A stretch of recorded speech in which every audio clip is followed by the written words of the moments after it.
산상수훈 가야문대에 지금 우리는 팔복에 관해서 함께 은혜를 나누고 있습니다. 팔복에 관해서 이야기를 하면서 저는 언젠가 역설적인 표현들이다 이렇게 말씀을 드린 적이 있습니다. 그런데 오늘 의를 위하여 박해를 받는 자는 복이 있다라고 하는 이 말은 그 역설적인 표현들 가운데에 더 역설적인, 그러니까 모든 팔복이 역설적인데 가장 역설적이다 이렇게 말씀을 드리고자 합니다. 의를 위하여 박해를 받는다고 하는 말은 여러 가지로 이야기를 할 수 있습니다. 그러나 박해가 주는 이로움, 박해를 통하여 우리가 얻는 것은 복이다 이렇게 이야기를 할 수 있습니다. 그리고 그 복을 받는 것이 우리가 상장으로 받았다고 한다면 상품으로 하나님의 나라를 받는 것이다 이렇게 말씀을 드릴 수 있습니다. 아무튼 박해라고 하는 것은 하나님의 나라와 직결되어져 있는 것이고 하나님의 나라를 위하여 내가 박해를 기꺼이 감수하면서 내가 하나님에 대한 의를 지키겠다 이렇게 결단하는 것은 우리에게 박해가 있다고 하는 것을 말씀드리고자 하는 겁니다. 이 박해는 어쩌면 온 우주가 만들어지고 그리고 사람이 범죄한 이후로부터 싹이 나고 잎이 나서 열매가 맺혀지고 있는데 시대가 발전되고 발달될수록 그 박해의 방법도 점점점 더 업그레이드 되는 그러한 경향을 우리들에게 보여줍니다. 박해가 과거에서부터 지금까지 있어졌다고 하는 그 말은 지금부터 앞으로도 쭉 계속되어질 것인데 그 계속되어지는 시간이 언제까지다? 주님 오실 때까지다. 이렇게 연장선상으로 말씀을 드릴 수 있습니다. 그런데 오늘 의를 위하여 박해를 받는다 이렇게 이야기하고 있는데 의 때문에 박해를 받는다. 그렇다고 한다면 이 의가 무엇인가 하는 것을 먼저 알아볼 필요가 있습니다. 성서에서 말하는 의, 하나님의 의는 우리가 생각하는 것처럼 그냥 보편적인 일반적인 의미의 의가 아니라는 겁니다. 다시 말하면 우리가 일반적으로 말하는 보편적으로 말하는 정의는 하나님이 말씀하시는 의와는 다른 것이다 이렇게 말씀드릴 수 있습니다. 그렇다고 한다면 하나님이 말씀하시고자 하는 이 의는 무엇이냐면 하나님의 거룩하심. 어떤 사람들은 하나님의 거룩하심을 잘 보존하고 잘 보존해 나가는 사람들이 있습니다. 그런가 하면 어떤 사람들은 하나님의 의를, 하나님의 이 거룩하심을 보존하거나 보존함에 있어서 잘하지 못하고 자기를 위하여 자기가 생각했던 것, 자기가 말하는 것, 자기가 행동하는 것에 맞춰서 왜곡하거나 변질시키는 사람들이 있다고 하는 겁니다. 그래서 하나님께서는 하나님의 거룩하심을 잘 보존하고 잘 보존하는 사람들에게도 상을 주시고 그들에게도 보상을 주시고 또 하나님의 말씀을 왜곡하거나 변질하는 사람들에게도 보상을 주시는데 잘 보존하고 잘 보존하는 사람들에게 주시는 그 보상을 상급 또는 은혜다 이렇게 이야기합니다. 그런가 하면 하나님께서는 왜곡하거나 변질하는 사람들에게 주시는 그 보상을 그들에게 주시는 그 보상을 징계 또는 징벌 이렇게 우리는 이야기를 합니다. 그래서 하나님께서 잘한 사람들에게 주시는 그 보상, 또 잘 못한 사람들에게 주시는 그 보상, 이 두 가지 보상을 통해서 두 가지 보상을 한꺼번에 통틀어서 이야기하는 말을 우리는 공의다 이렇게 이야기합니다. 그래서 하나님께서 하나님의 기준으로 잘한 사람들에게는 상급을 주고 그렇지 못한 사람들에게는 징계를 주시는, 징벌을 주시는 그것을 하나님의 공의다 이렇게 이야기하는데, 하나님의 이 공의로우심은 그냥 잘하였도다 못하였도다가 아닌 하나님의 거룩하심을 하나님이 스스로 지켜나가시는 하나님의 섭니다. 이러한 의미에서 하나님의 의는 하나님의 거룩하심을 지켜나가시는 하나님의 보편적인 섭니다. 이렇게 이야기할 수 있습니다. 하나님의 이러한 거룩하심을 지키기 위한 그 노력, 그것에 관해서 하나님이 우리에게 주시는 상급 혹은 징계는 참으로 무서운 겁니다. 내 목숨까지도 각오해야 할 만큼 무서운 것이다 이렇게 말씀을 드리고 있는 겁니다. 하나님의 말씀을 잘 보존하고 보전하려고 하는 그 사람들에게 얼마나 무서운 일, 얼마나 집요하게 그것을 막으려고, 그것을 해치려고 노력하는 사람들의 그 노력을 보면 참으로 놀랍습니다. 마치 사냥꾼들이 사냥개를 동반하고 사냥을 하러 가서 숨어있는 사냥감들을 찾아내기 위해서 사냥개를 풀어놓습니다. 그리고 그들로 하여금 그 사냥감을 추적하도록 하죠. 그래서 하늘로 날아오르거나 또는 그 사냥개들을 통해서 도망하는 그런 사냥감들을 포수들, 사냥꾼들은 그들을 향해서 총을 쏘는 것과 같이 그렇게 우는 사자와 같이 먹을 것을 찾아 돌아다닌다는 거죠. 그 사냥감을 찾아 돌아다닌다는 거죠. 누가? 우리를 박해하려고 하는 사람들이 그렇다고 하는 겁니다. 성경에 보면 박해하려고 하는 사람들의 대표적인 그 무리들이 나타나는데, 구약에는 특별히 그러한 사람들이 많지 않았었어요. 왜? 하나님이 직접 통치하시기 때문에, 또는 하나님께서 선지자들을 통하여 대리 통치하시기 때문에 하나님의 징계와 하나님의 보상이 그 즉각적으로 많이 나타났습니다. 그런데 이제 하나님께서 육신을 입고 우리에게 나타나셨을 때, 다시 말하면 우리의 연약한 그런 인간의 모습을 가지고 나타나셨을 때에 박해하는 사람들이 있는데, 누구냐 하면은 제사장들이 그렇습니다. 서기관들이 그랬습니다. 바리새인들이 그랬습니다. 또 사두개인들이 그랬습니다. 또 박해하는 사람 사울이 그랬습니다.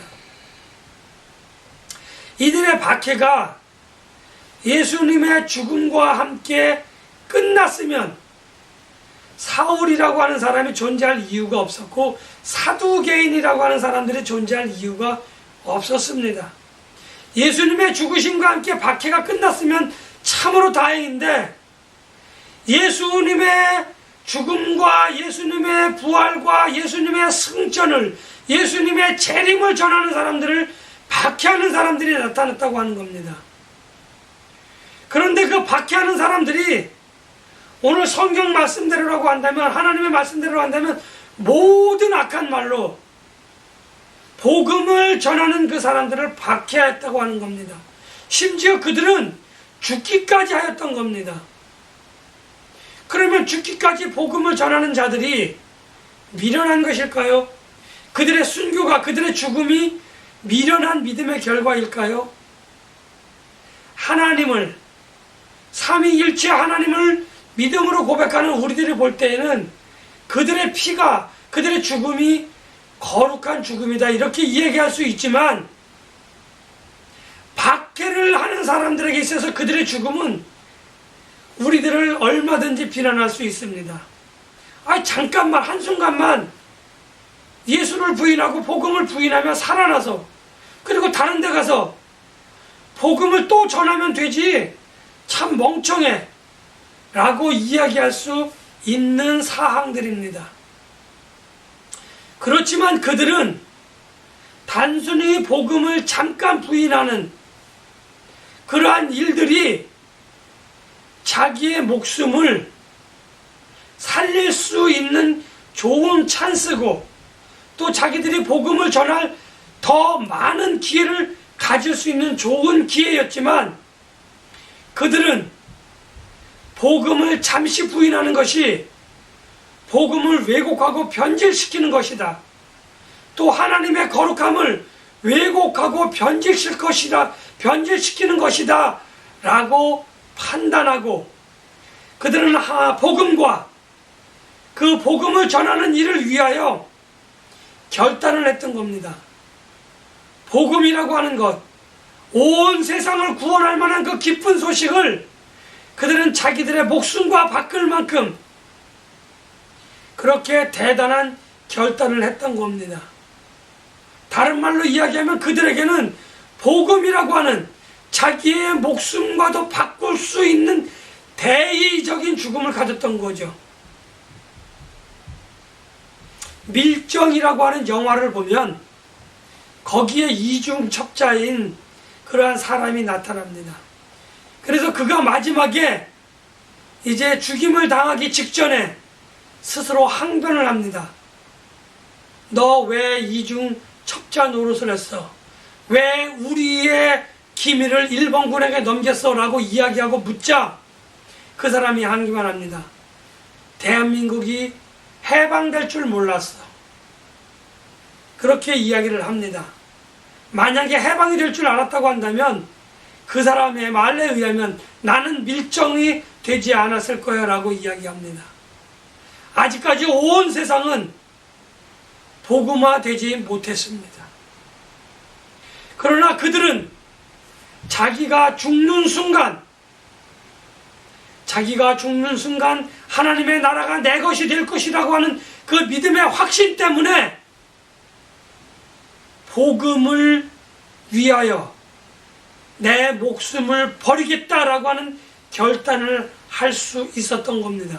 그런 사람만이 순교를 할 수 있다고 하는 겁니다. 지금 저에게 순교를 당할 수 있겠느냐, 순교를 할 수 있겠냐라고 묻는다고 한다면 감히 대답 드리지 못합니다. 아무튼 박해하려고 하는 사람들이 삼위일체 하나님을 믿음으로 고백하는 저와 여러분들에게 정말 악한 말들을 참으로 많이 합니다. 거짓말로 우리들을 폄훼하기도 합니다. 비방으로 우리들을 폄훼하기도 합니다. 대표적인 예를 들어보겠습니다. 최근에 들어본 적이 있었을 것입니다. 개독이라고 하는 말입니다. 개독이라고 하는 말은 기독이라고 하는 말에서 이렇게 유추된 말인데, 기독이라고 하는 말은 그리스도라고 하는 말을 한자로 변환했을 때, 한자로는 기독, 또 영어로는 크리스토, 그리고 헬라어로는 그리스도라고 하는 말입니다. 그런데 이것이 개독이라고 하는 말로 바뀌었다고 하는 거죠. 예수님이 지금 개가 된 겁니다. 개라고 하는 말은 우리가 일반적으로도 그 의미를 잘 알 수 있습니다. 상대방을 비하할 때에 쓰는 말입니다. 성경상에서도 마찬가지입니다.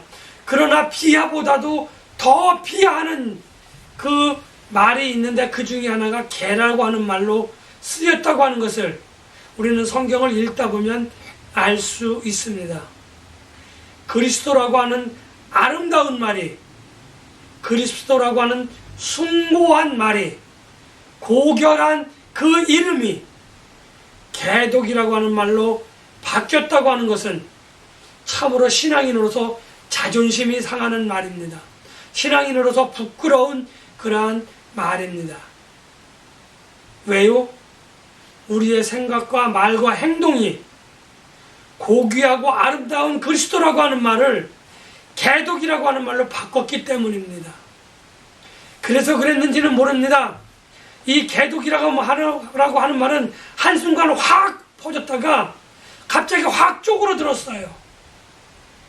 가만히 생각해 보면 우리들이 생각하고 말하는 것과 행동하는 것은 별로 바뀌질 않았어요.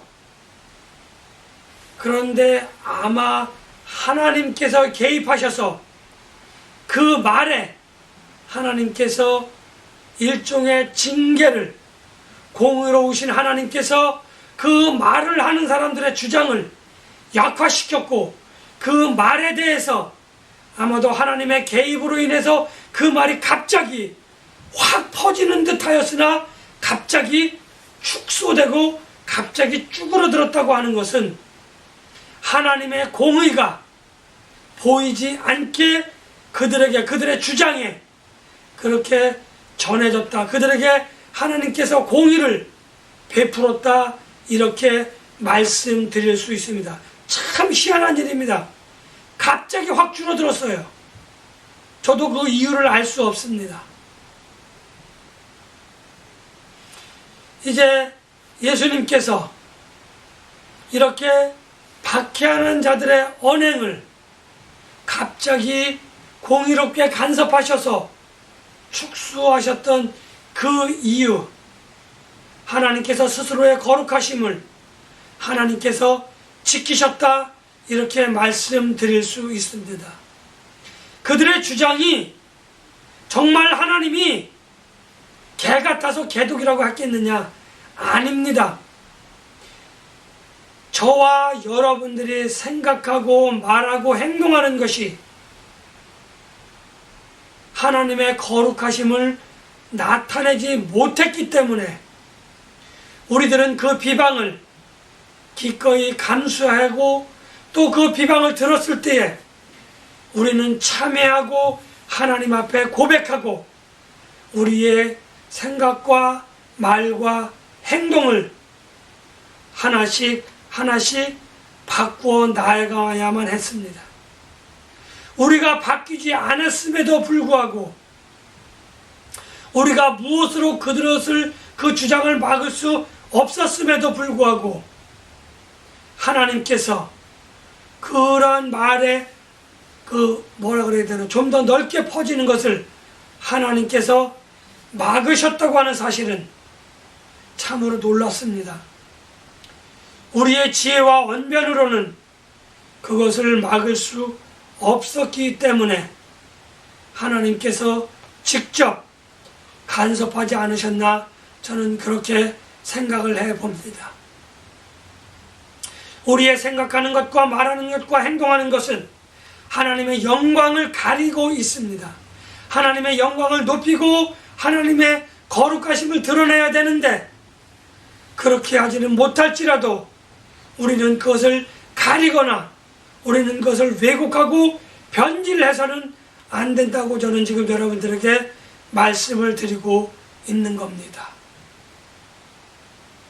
하나님의 거룩하심을 지키려고 하는 그 결단은 나만 혼자 외롭게 박해를 받는 것 같지만 이전에 박해를 받았던 사람들이 그 의로움을 그 행위를 인정받아서 하나님께 공의로운 심판을 통해서 하나님의 나라를 유업으로 받았다고 하는 그 예수님의 선언을 통해서 우리는 힘을 얻을 수 있는 겁니다.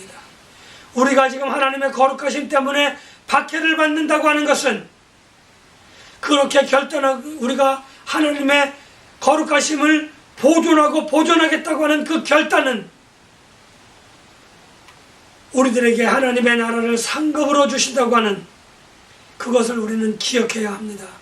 또 나만 박해를 받는 것이 아니라 지금도 다른 곳에서 누군가 박해를 받고 있구나 하는 그러한 생각을 우리가 갖는다고 한다면 우리는 하나님의 나라를 유업으로 받을 수 있는, 함께 있다고 하는 그 동지가 있다고 하는 그 사실에, 믿음의 동역자가 있다고 하는 그 사실에 우리는 위로를 받고 우리는 힘을 받을 수 있는 것입니다.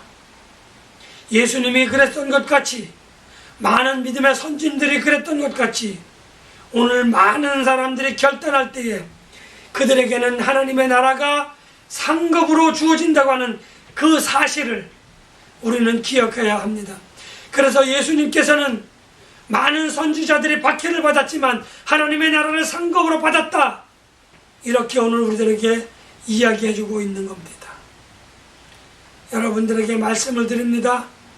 박해는 하나님의 거룩하심을 지키려고 하는 저와 여러분들의 결단의 결과입니다. 그 결단은 하나님이 기뻐 받아주시고, 하나님은 여러분들에게 상급으로 하나님의 나라를 약속하셨다고 하는 그 사실을 분명하게 깨닫고 분명하게 기억하고, 우리의 결단이 흔들리지 않도록 우리는 그렇게 노력해야만 할 것입니다.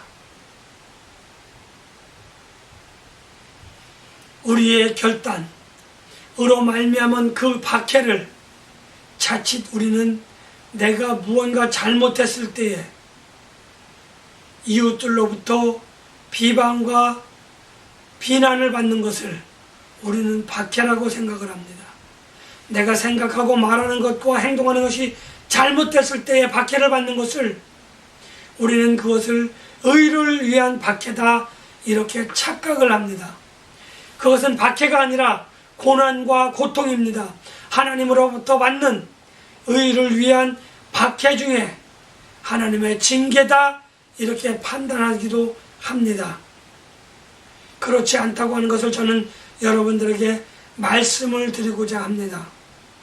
허물과 죄로 인한 그 박해, 그것은 나에게 고난과 고통으로 다가오고 나의 신앙에 잘못된 것을 돌아보게 하는 것이지, 하나님의 거룩하심을 하나님이 복구하시려고 하는 하나님의 공의로운 보상이 아니다라고 하는 것을 오늘 우리는 깨달아야만 합니다. 하나님께서 하나님의 의를 위하여, 하나님의 거룩하심을 위하여 판단하고 그것을 지키기 위하여 결단하는 저와 여러분들에게 하나님께서 하나님의 나라를 복으로 주시겠다, 또 믿음의 선진들이 어떠한 악한 말이라도 견뎌내며 그들이 결단하고 목숨을 각오하기까지 그 박해를 이겨냈다고 하는 그 사실을 우리들에게 그렇게 깨닫게 해주시는 것은 우리의 결단이 헛되지 않다고 하는 것과 하나님의 나라를 우리가 유업으로 받을 수 있다라고 하나님께서 우리에게 위로하시며 우리에게 힘이 되는 말씀으로 주신 것입니다. 고난 가운데에 힘을 얻고 또 박해 가운데에 힘을 얻어서 하나님의 거룩하심을 잘 보존하고 보존하여 하나님의 나라를 유업으로 받으시는 저와 여러분들이 되시기를 예수님의 이름으로 간절히 축복하며 기원합니다.